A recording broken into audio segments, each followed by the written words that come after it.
Sa kulay itim ang Pilipinas na minumungkahi nila, totoo naman yun.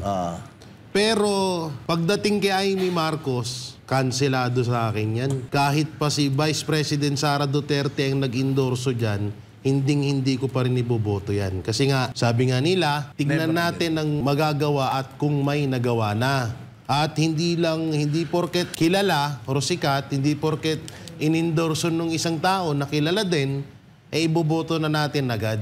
So tayo pa rin ang magdidesisyon yan. Ako, mananatili ako sa mga Duterte na sasamahan ko sila sa labang ito. Pero pag-usapang Marcos na iboboto ko, 101%, hindi ko na iboboto yan.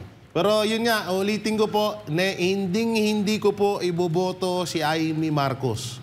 No? Hindi ko na po ulit ipapahamak ang bansa ko. At hindi ko po ipapahamak ang bansa natin dahil sa panibagong Marcos na naman na isang mamumuno sa bansa. Mas gugustuhin ko pa po siguro na iboto yung ibang alyansa kaysa dyan kay Amy Marcos, no? Siguro, para ho sa akin, pero ako talaga, never na ako magtitiwala sa mga Marcos. So, nandun siya na tumutulong at nagpapakitang magkakampi siya ng mga Duterte.